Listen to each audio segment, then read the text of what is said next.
Thanks for joining us today here at StoryDads. Today we are talking about the surprise film Ratatouille. I don't know about you, but watching Pixar roll out film after film after film, I did not see the mouse puppeteering a man by his hair as the next Pixar hit. But here we are, we have it, and off we go.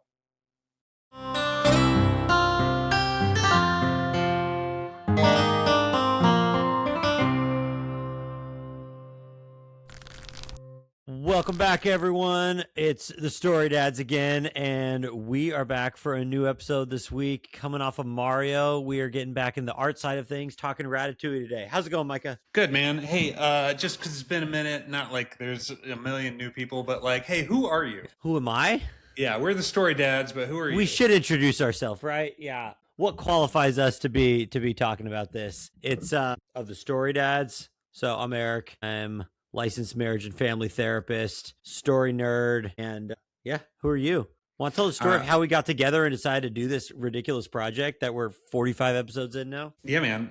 I'm Micah Brenner. I work in the film industry mostly, and I'm an illustrator mostly, and jack of all trades. Yeah, I sneak in a little bit here and there. I haven't made enough money as a writer or director or anything to actually, get in there, but I am in the illustrator. I'm in the Art Directors Guild. I have a few movies on my IMDb channel. Some of them you've heard of. Some of them I hope you haven't. And I've been working. You always downplay it, man. Every time I go on your IMDb, I'm like, you're way more impressive than you give yourself credit for, or that you will say. But you should go. That's fair. But that's what the page is for. That's why it's there. Go look at Micah's page and see all of his credentials and how impressive it is. My kids are watching the Minecraft movie, and I paused it with your name on the credits. I'm like, you know that name? You see that? And they thought it was super cool. So that's cool. Yeah, it is funny. My son was at school telling his friends, my dad worked on the Minecraft movie, and they're like, no, he didn't. Which is the correct answer, But it just when you're the one actually doing the work, and you see like, all right, here's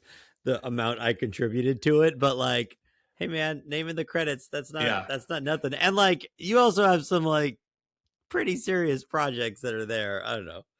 Yeah, I've gotten to see behind the curtain and see how cool it is. So. Well, thanks, man. Yeah, some pretty fun stuff. And I've got kids. I'm a dad, and that's the most important qualifier. That absolutely. You and I are dads, and we watch these movies over and over and over again. And today's movie is Ratatouille, I would say it was my son's favorite for like a month, maybe. Okay, yeah. It had a short run in our place, but it didn't. It part of it, I feel like this era of Pixar got so into like adult themes that like, I mean, it is a great movie, but there's so much that like I think goes over your kids' heads, and there's some fun gags and stuff in it too. But like, and I will say one of the best things that this movie gave us, like right out of the hat as parents and as a family, was flavor combinations and like, overcoming the picky eater thing and stuff. We've always been a little bit tough with picky eating, where we'll just go like, hey, this is your food. I don't like it. And you go, great.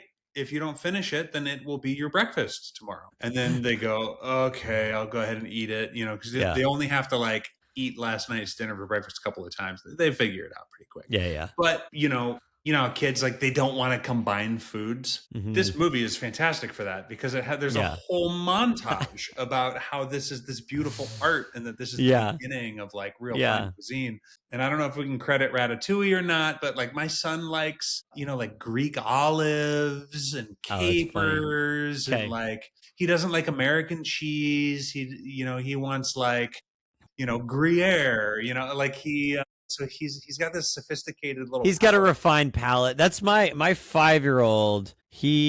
Caleb. So I have 3 boys. Caleb's my middle child. He's the one with a refined palate. He always wants to like push aside his kid's meal and like steal my dinner and steal my wife's dinner. And what is that? And I want to try that. But the eating thing. This movie was helpful with that. Yeah. And now there is, and I don't want to go into it too much, but there is supposedly this entire secret meaning behind Ratatouille. Okay. And like, I don't know. It's like when people try to say that the old man in Home Alone is actually Jesus. And I'm like, no, Like, I don't think so. I think that's there's elements you can read it in. Is it like I'll entertain the idea? Like, is it this emergent thing that the creators didn't realize? But they're like, but sure. know, That I can buy. that's where I go with that. Is there some subconscious thing that wants to come out? I think those are fun to entertain. Yeah, but like, I just also think it's the nature of story. It's like, this is the meaning behind it. So like, to get into it a bit there, like the meaning behind Ratatouille. Do you want to get into that a little bit? You probably know a little bit better than I do. Let's go. It's an allegory for the Disney studio, right? And that's what I had read in a couple of like sort of like expose kind of threads, and maybe, but those parallels are there where Gusteau is Walt. Gusteau's Walt. Yeah. And the house that Walt built, and it gets kind of corrupted into just churning out frozen burritos. And I think those metaphors kind of explain themselves. Right. And then, it's just, and it eventually doesn't quite make it. And so the up and coming newcomer that inherits like the spirit of Gusteau goes and makes a new thing. And so that's Pixar. And so I think that's the Reader's Digest of the secret meaning behind it. Whether that was intentional or not, I don't know. But it also doesn't matter because the story is an exploration of it's a universal idea. The story is about. It's funny. It just seems to work out this way when we organize these episodes. So like last week, we released the Mario Brothers episode, which, if you listen to that, our take was it's fine. It's a lot of fan service. It's not really going for like an artiste creative story by any stretch. It's like genre. Yeah, we're doing all the things, right? Whereas this story is an exploration of what it means to be an artist, and it's telling it through, culinary means, but it's exploring this high level concept of art. So it stands in stark contrast to the Mario Brothers movie. So it's funny how we kind of ping ponging around these themes of the episodes we're releasing here. But that concept very much fits for, if you want to look at the arc of the Disney franchise and what that's. So were you reading that as like Pixar trying to usurp, like, we're the Disney now kind of thing? Well, the thread that I saw essentially said that yes. Okay. The hidden meaning behind Ratatouille is that these are the studio heads and the writers, the creatives, telling their story of what happened. And I just think it like that level of allegory is like that. A lot of allegorical films, it's hard to make a good allegorical film, in my opinion, or a good allegorical story of any kind, and because it gets tired. And so I feel like maybe subliminally, or those elements are in there somewhere hidden deep down. But really what this is, it's the story. It's a story that we have seen in real life a million times. And it's funny, we've seen it like the entire corpus of intellectual properties that Disney has purchased. You have a visionary who truly loves their art, who becomes an institution. The institution takes on its own identity and its own role, and then it gets played out. And it gets played out, and we use this word a lot, this like ossification of of a structure or a hierarchy or an institution, and then it has to be rescued, and it has to be rescued usually in stories by the son. It's always this orphaned child that's part of this lineage who comes in and rescues the father. And so Peterson talks about it in his lectures. Pinocchio has to rescue his father from the belly of the whale. It's that thing. Luke Skywalker has to literally rescue his father from the dark side. It takes 3 movies to do it, and then you don't need to make any more movies after that, and maybe Rogue One just for fun. Or you do continue to make movies, and now you're the ossified corporate thing, and now taking over Gusteau's. Right now, you're that. Right, and so for people paying attention, what we're saying is that is the dark side. Kathleen Kennedy's Disney machine is the dark side, and so hopefully David Filoni comes along and rescues. Yeah, exactly. That has been his Chef Skinner, the one who's trying to usurp and take over Gusteau's and corporatize it and churn out the junk in order to make all the profit. That's the phase we just have come through. Right.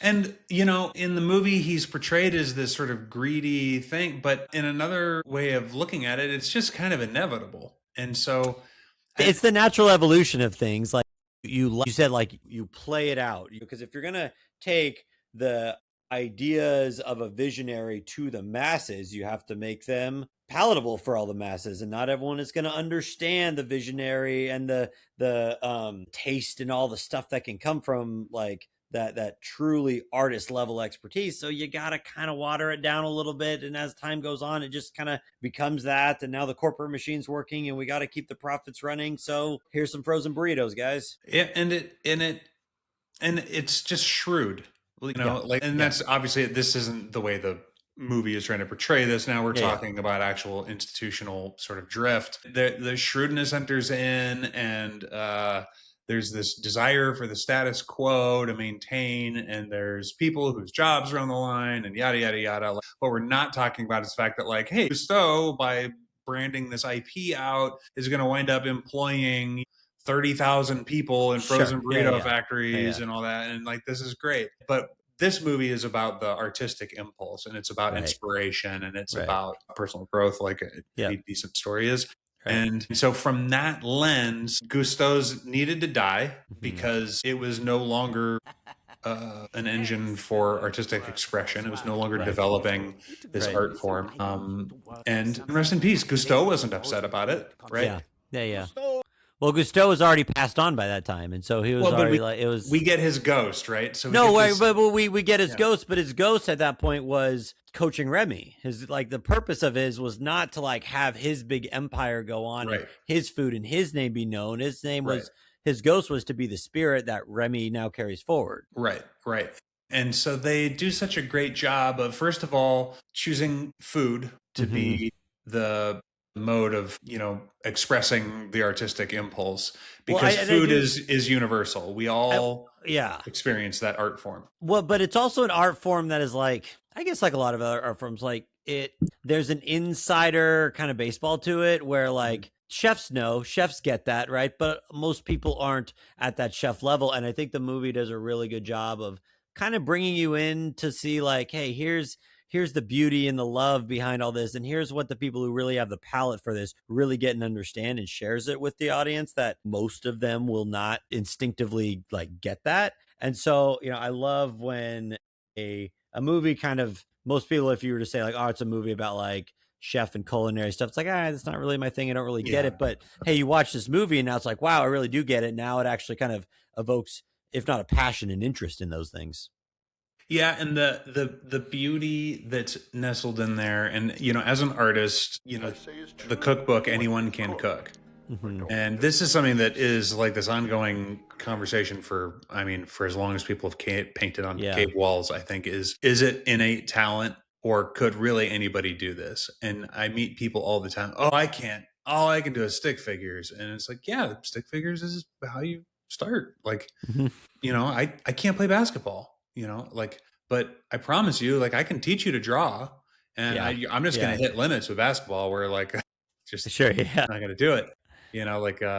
Do you think there is, like, if someone's learned to draw, like I was showing my son some of your drawings on Instagram. It's like, wow, Mike, if I ever want to learn how to do that, like, I'm gonna get Micah to teach him. Me and my wife aren't naturally artistic in that way. Neither one of us has had a inclination towards that.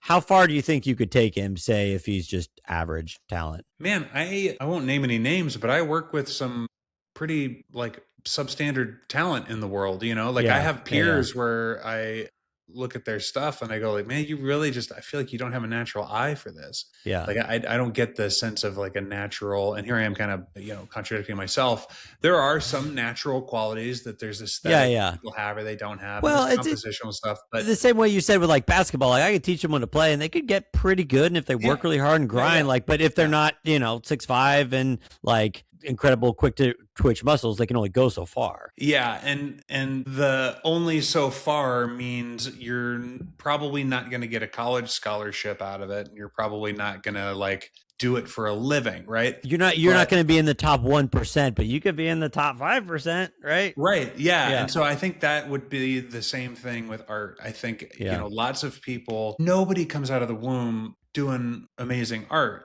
They practice. And the trick is that some of these kids, myself included, love it at an early age more than other kids love it. And then just do it more. And they put in the reps and they make those early mistakes and they train those muscles. Like, I did a whole essay once to comparing, a professional artist to a professional athlete, and the overlaps are massive. And so, but the trick is like, yeah, I might not ever be able to, push down a center or a power forward, but like, even at 46, if I just really, really set my mind to it, by the time I was 50, I could probably drain threes like pretty consistently. Yeah. Maybe not when someone is trying to stop me, but like, so anyone can cook. Mm-hmm. If that's what you want, is to cook, right? Right. If what you want is to be a professional artist, that's a different question. If you're going to be miserable and grumbling the whole time through it, you're probably not going to like doing it very much. Dad forces you to do it. I guess you develop some skill, but yeah. Yeah, but like if you or Jill, if you were like, hey, we've decided we really want to learn to do this. Yeah. Like when we go on vacation, we want to bring a little watercolor kit. And what we want to do is sit there and watercolor. We want to do that more than golf or hike or, sit and drink by the pool, right? And then like, great, but you can get there. And and so that is this beautiful message, which is a misnomer amongst people where they truly believe, like I was torn from the thigh of Zeus and able to draw, or that Gusteau was torn from the thigh of Zeus and able to cook. And it's like, no, they liked it. They might have had some predilection to it, and then they busted their ass. And that's what we're seeing is we're seeing someone in this movie who's the rat that has been busting his ass. And the nice social message there is that he believed he could because Gusteau said he could. But he like stumbled across it first. And so look, you don't need encouragement, just like chase the thing that you really like. Well, and he was interested in it enough, and then the spirit of Gusteau is what he sought out to seek encouragement, because this is like, if you're interested in something and you're looking for something, like the spirit and the guides will find you if that's what you truly seek. Yes, and he sought one out, right? Like he got Gusteau's book, and so that's what I did when I was a kid. I got George Bridgman's book, I got Stan Lee and Stan Buscema's book, and I ruined them. I paged through them so much that they fell apart. I've had to buy both books numerous times: George Bridgman's Complete Guide to Life Drawing and How to Draw Comics the Marvel Way. And if all you have is one cookbook, you can still do it. And then what's beautiful about this movie is what happens is through studying someone's work, you start, and it's the same as a large language model in a weird way, like you can start to internalize them. And that's what master studies are for. Like I'll pull out an Ashley Wood comic because he does zombies better than anybody in my, I just love the way his ink work, and it's like, so let's copy his stuff. And in a way, I'm taking that little spirit of Gusteau, I'm taking that little spirit of Ashley Wood, and I'm like, here, just sit on my shoulder and help me draw zombies. And so it's beautiful how they've encapsulated that in this movie. And one of the things I like about this will kind of start us off on going through the story of it. The movie, it's exploring art, and it's this battle of even like philosophies and ideas, like even from the get-go. So like at the beginning, when Remy and his dad, like they're at the cottage, and they're having a debate about food, because Remy says like the you are what you eat, so I only want to eat the good stuff, I only want to pursue the quality. And his dad says, no, food is fuel, we need it to eat, we need it for energy, we need it to function so we can just like survive. And these are two very different ways of looking at food, which even then it sets up this like abundance versus scarcity thing. We got to get what we can take and just survive, versus like, I want to actually build something and be selective about what I'm doing. And it's two very different ways of going about life. And you see that idea played out throughout the movie amidst a bunch of different characters. Yeah. And what's funny is we are following Remy. If we were following another character that like, then you need food is fuel. Could actually become a compelling story in itself. I mean, there's a proverb about that. Like, when you said that, I thought of like Mad Max Fury Road. There's only so much water. We got to get the water. And so it's all a battle over that. Right. You wouldn't sit around and like, oh, let's just add some, essence de lemon. This is not water, a luxury we have the time for here. Yeah. Post-apocalyptic hellscape. And so but that's not the story we're telling this time. So Right. what we really need is to see this schism between him and his father, and we need to see that he's not a bad guy. Like the better, Yeah. a more complex story is one in which your antagonists are sympathetic, and so Yeah. you know, Dad is an antagonist, but he's not mean. He sees the world differently. It's like, Well, and you know, it's also he was growing up in a very different world where it was we all got to survive, and we didn't have the, you know, I imagine around what it seems like the setting is. He's in your like World War II generation where we're like fighting to survive around all this. It's set in France, right? Where I also think like, you know, there's another movie where the setting matters so much. Like, we're not in a post-apocalyptic hellscape. We're in fine dining Paris, France, which is like where we have the place to explore the depth and the luxuries and the nuances of all these things too. And the story certainly works. It needs that setting in order to work. Yeah. The world that they put us in is very intentional to be like, hey, the only thing that matters in this world is food. You are listening to Story Dads, and in this little break, I want to remind you to drop a comment in there. Let us know what is right, what's wrong, what we should talk about next, what you loved about this project. And then remember to hit the like button and subscribe. Tell a friend about it. That's the best thing you can do for us. Thank you. Back to the show. You know. Well, I would say it's the proper place to explore that story. The food and the artistry of all that, it needs the right setting for that story and that exploration to be told. If you're not like any artist needs the right medium, the right palette, and even part of the palette is the city and the time and the setting you're in for these things for these artistic creations to come to fruition. Otherwise, it cannot happen. Those, what's the word? Those conditions must be there. Yeah. And they like in all of these excellent films they define the parameters of your world early on. Like that's the magical realism thing. It's like it takes place in the world, but it actually takes place in this special magical Paris where you know, of only the food matters, and obviously rats talk, but right. The rats talk can control a guy by pulling on his hair. Yeah, which is great. And they create that mechanism in a way where it's like, oh yeah, I'm cool, I buy it. Like, I wrote that down when I was rewatching it. Is like the way Remy controls Linguini. Such a strange plot device, but the movie's so high quality. It's the one thing you just like. You get one of those a movie and they go for it. I'm just gonna go with it and turn my brain off. Yeah. And part of it is because it happens in this magical food land. Like as long as there are some laws of creation that remain consistent, then you can roll with a couple of little tweaks and miracles. Let's explore that a little bit more on a storytelling part, because like what about Ratatouille makes that work? Because every instinct in me wants to just come on, like, you know, you yank on the guy's hair and he could like, it just, the metaphysics of it make no sense, but it's something about this movie where like that doesn't matter. Whereas I feel like, I don't know, there's the conditions have to be set up for them to even be able to get away with that. What did it do to make that work? Yeah, that's a good question. Like I wonder what you would do to make it not work. Like if they didn't earn it with the montage and the practice, you know, and if we didn't earn it through seeing that these two characters have an innate connection anyway, like they already have this kind of dynamic and relationship. Yeah.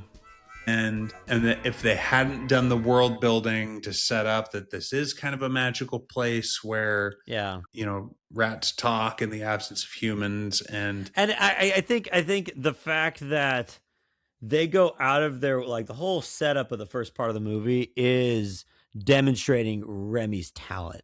And like, he is so uniquely gifted and suited for this that I think as an audience member, you just really want it to work. And so it's like, cool. Like, you got this guy as a vessel to be able to like go do your thing and show it to the world, even though you're okay, great. Like, flimsy explanation, whatever. I just want to see it happen. Well, but this is the thing about good filmmaking, is that the filmmaker controls the world. The filmmaker controls the viewer's perception entirely. And a filmmaker who is aware of that and intentional about that can make a rat control a human by pulling on their hair. And they can do it without a problem. And if you want to just go look at all of the Coen brothers movies, they so specifically control the rules of their world, even though, as far as I can tell, I think all of their movies take place in the, real world, but they're all magical realism. Like they all are just slightly off, where you just kind of understand that in Raising Arizona, like there's only one cop and she's the one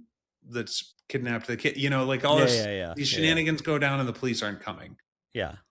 They're only going to come when it's time for them to come. And, and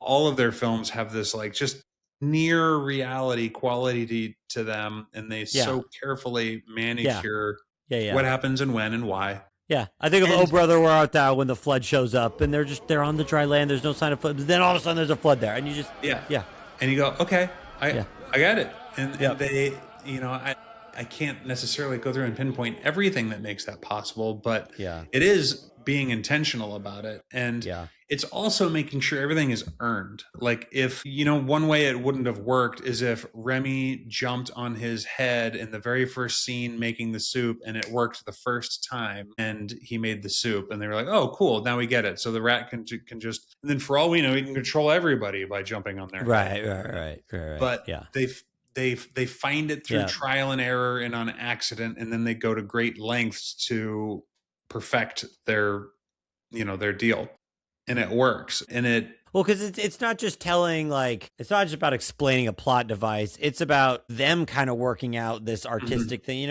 You've explained kind of the idea of fractals before, but it's like you see this little mini story of these two characters kind of working out that, and it's telling the story of an artist learning how to like use its tools and create you paint with the palette that it has, and like that's the bigger story it is, and you see it play out in them like learning to work together. So it's you kind of when it fits in that way, you often don't consciously recognize it, but I think that's a big part of what makes our brains just like I get it, fits in the bigger thing. And it also is a cool visual metaphor for apprenticeship. And just as Gusteau's ghost is this really cool physical metaphor for the muse. What that makes me think is like Gusteau is controlling Remy. The spirit of Gusteau is flowing through Remy, and now Remy is the spirit of Gusteau flowing through him is now flowing down into Linguini, and then he becomes the embodiment that actually creates the thing. Right. And so it's through this relationship to something that is, canonical and ideal. Yeah. And there you go. You got the spirit and you got the word, right? So you have the spirit of Gusteau and you have the word, which is the text, right? So he connects the graphe with the logos, and then which connects to the body, which is Linguini. Right. Right. And it connects to the body, which is actually carrying it out. And then you get truth, beauty, and goodness. Yeah. And then of course the structure of the movie, because it has to have a structure, it has to have a plot, and it has to have conflict. Yeah. And it is a buddy film. So it's about, it's just like Lethal Weapon or any other like great buddy film you can think of. Like these guys are stuck together at first by necessity. It's Richard Pryor and Gene Wilder handcuffed together and falling off a train, like they don't want to be together, but damn it, they're going to make it work. And then they grow to really care about each other. And then their differences emerge in a way that shatters their relationship. And then they make it up. Yeah. And then that also happens in the romance subplot.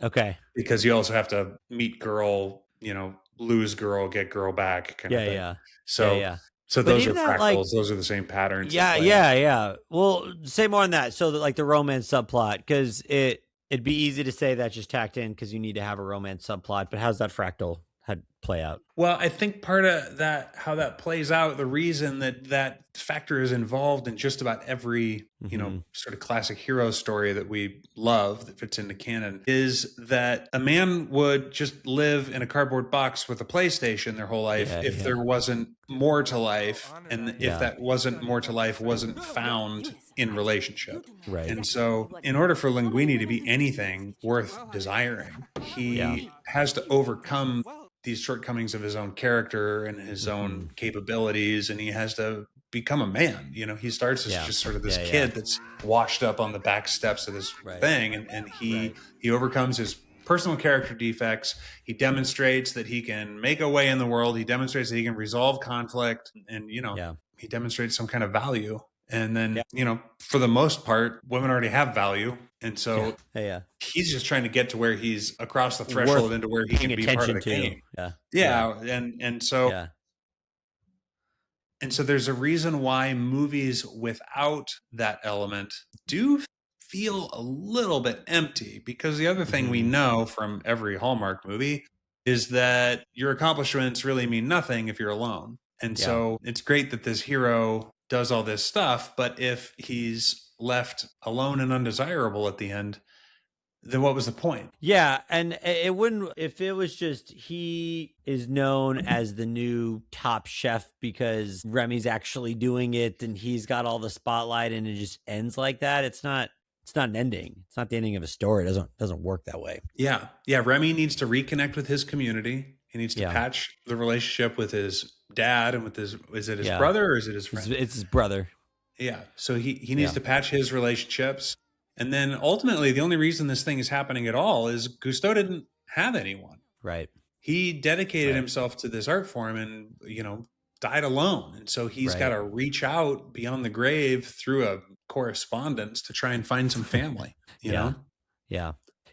So, that kind of brings us through really to the, it's the story is the restaurant's kind of dying, and then Remy starts doing his thing with Linguini, and it starts to get some press and some critics love it.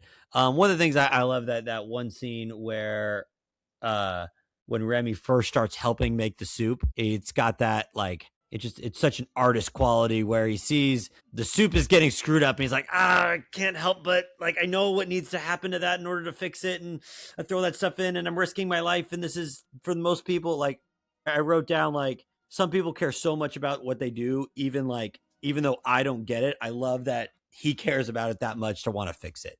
Because all right, well, you throw out some bad soup, who cares to make another batch, right? But this is that important to him that he just sees it going wrong, and I know what to do to make this right. Yeah, that's good. And I think in a lot of ways, we all have those impulses towards whatever our cooking is, right? Yeah. It's it's like we do on this podcast when we're like, that's not how the thing should go, and here's all the little things that's there, and no, you don't. I hear someone breaking down a story and I'm like, there's so many things you miss. Most people's like, dude, shut up about it. It's too, no, I can't help myself. I want to get in there, that kind of thing. Yeah. And chances are the soup was passable, It was fine. Yeah. But yeah, where are the things in your life where like our friends who are coaches at Novus Global say, where is there a complaint that is actually a latent vision? Where are you looking and you're seeing, man, that dude is butchering his front lawn. With just a little bit of help, that could be beautiful. You get the lines, you get the edges, and man, and then, so go do it. What is the thing in your life that's nagging at you? And it's not, what if it's more than a complaint, or what if it's more than just seeing something is wrong?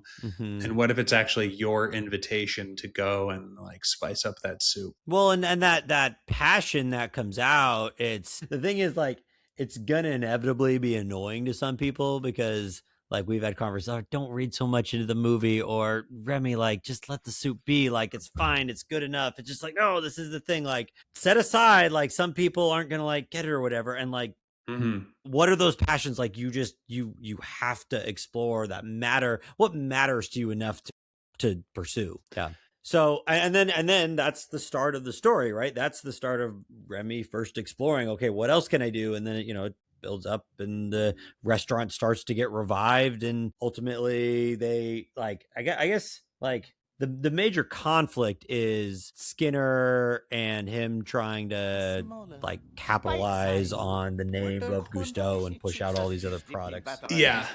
And so we see that he will go to any means necessary in order to win and get his way, even if it means actually destroying the enterprise, right? Because Gusteau's ultimately gets shut down.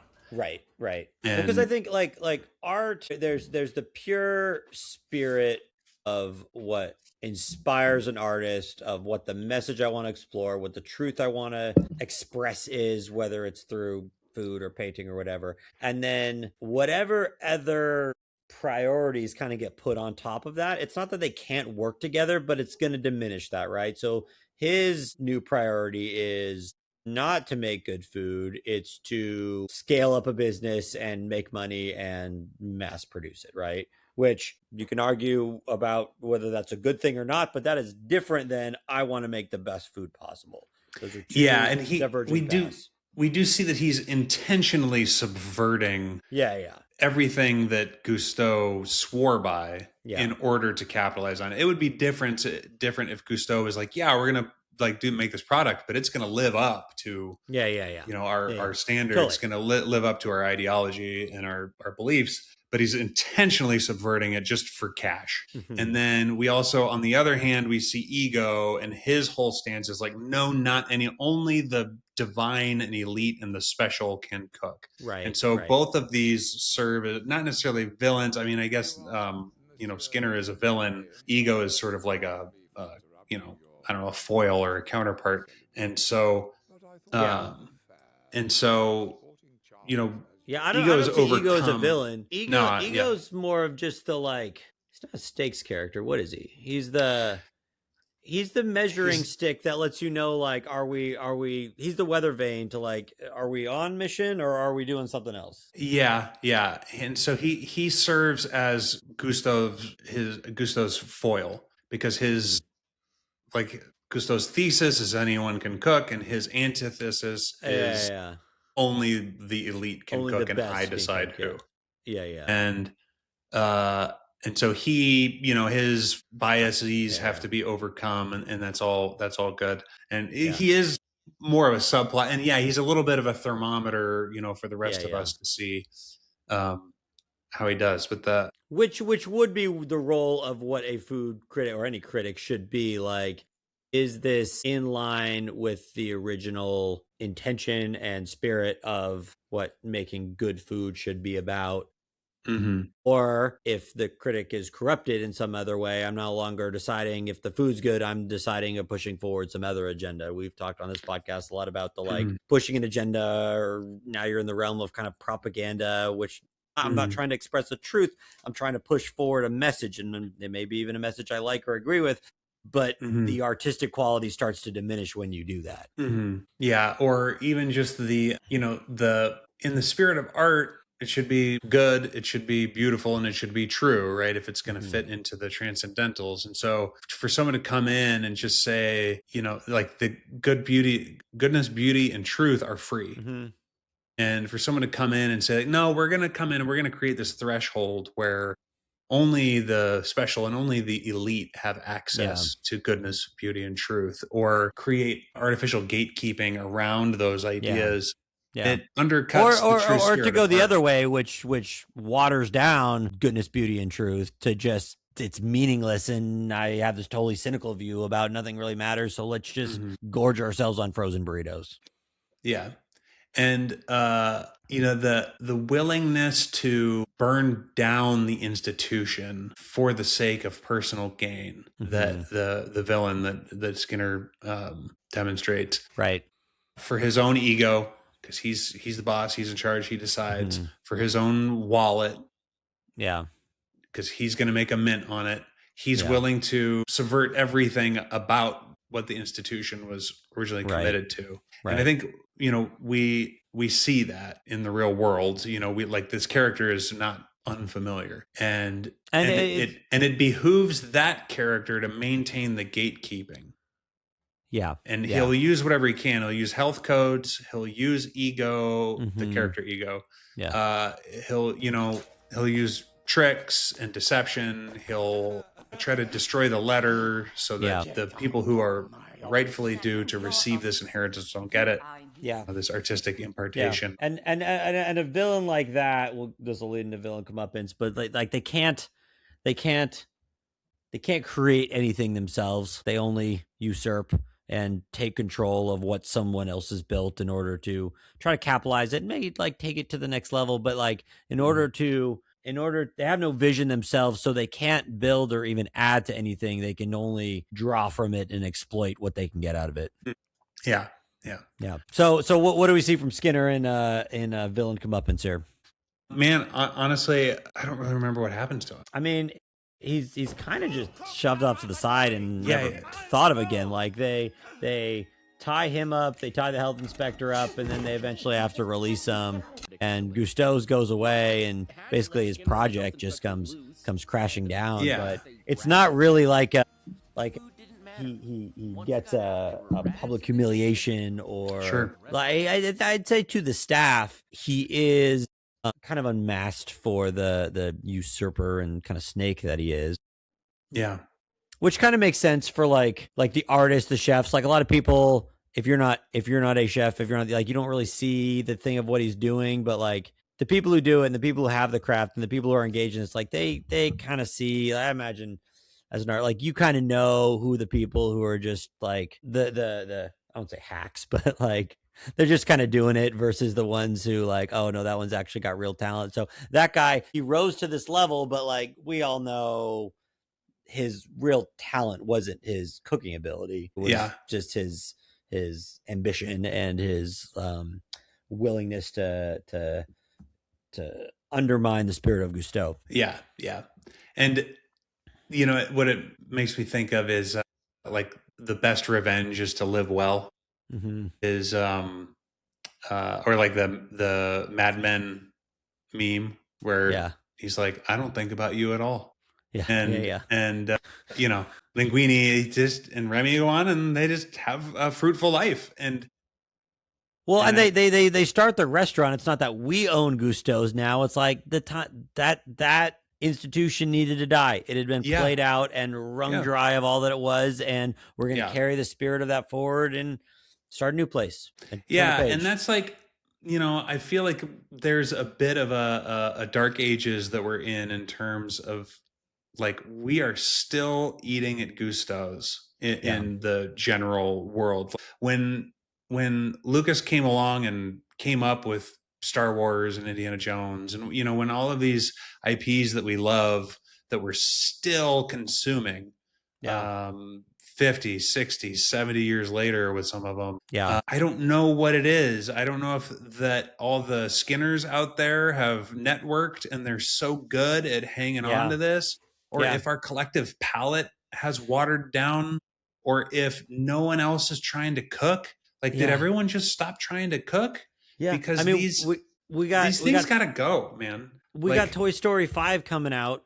We'll do a Toy Story 4 episode where we complain about that. But like Toy Story 1 was about like Woody's not the greatest guy in the bedroom anymore. And like even for the very beginning of it. And then you have this perfect story arc in 3. And it's like 15 years later, it's like, well, let's ring out 2 more. Like the story is done. It's played out. And you can take these characters and ring them out. And maybe the new one will be really good and there'll be something new that comes from it. But it's the story has been told. We can come up with new heroes and new things. And you can see it where I think, you know, they even made a push to like, we want more sequels. We want more prequels. We want more, just use the IP that we know is going to make the money. And it just feels like we're just kind of wringing this stuff out. And you know, it's just frozen burritos. Yeah. And where somebody somewhere, for the love of God, like we need enough people who believe anyone can cook,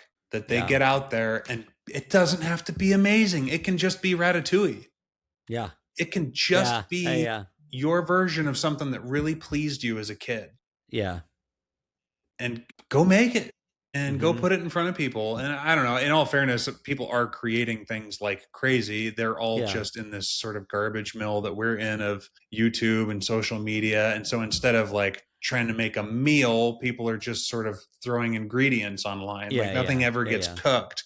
Everything just is in pieces. And then I'm going to go off on some kind of ridiculous old man rant about how, you know, I'm guilty of it. Attention spans are short, anxiety levels are high. And, you know, when do we have a fully cooked intellectual property and meal out there? Like, God bless stuff like, you know, John Wick. You know, when I try to think of like new franchises that have really emerged in the last 20 years, it's like The Matrix, and even they couldn't resist cranking out some pretty lousy. I heard they're doing a Matrix 5 with like the Wachowskis, and I even like just stop bringing out this stuff. Like it was good and it's been played out, and like, don't be afraid to discover kind of what the new things are. But I do think, what I said at the beginning is the setting for that creation, it needs to be Paris, France, in this magical version of Paris, France here, where like those things can kind of come up. And I do feel like you said, attention spans are short, anxiety's high, and it's conditions aren't quite perfect for these things to kind of bubble to the top. But out of that, there can also be, I think we're yet to see something special break through. Yeah. Well, so some musings on what it means to be an artiste from this movie. It's a I don't know. This was, like I said, this was not one that had been on kind of repeat that I had like some deep thoughts on, but I do feel like this is one of those that I think parents probably like more than the kids do on this one. Yeah, but it is good. Yeah, it's super solid, and like even the worst Pixar film, which this is not. I'm not saying that. Hits every milestone, crosses every T, dots every I. Like it's always a complete film. But. Well, I love like they took a swing on this one. Like, you greenlight a story about, we're going to tell a story about battling chefs and the rat's going to be the main one. Okay, Pixar, let's see how, like, if Mario was, the Mario movie, like we talked about last time, was like, just hit a single and like, it'll be fine. It safe. And, like, play it safe. This was not let's play it safe. Let's do something kind of quirky and weird. And they did it. And it's great, Yeah. So let us know what you think about this one. And it should be great. Awesome. Thanks, Micah. This one was fun. Yeah. And we'll see y'all next time. Yep. Keep it real. If you liked this episode, do us a favor, hit like, hit subscribe, check out some of our shorts and our clips, forward them to friends. Maybe we said something really crazy. Maybe we said something really incorrect or dumb. Maybe we said something that made you think about this movie in a way that you hadn't thought about it before. Get out there, watch some of your favorite movies, see what kind of ideas and themes and symbolism occur to you, and then let us know. Thanks.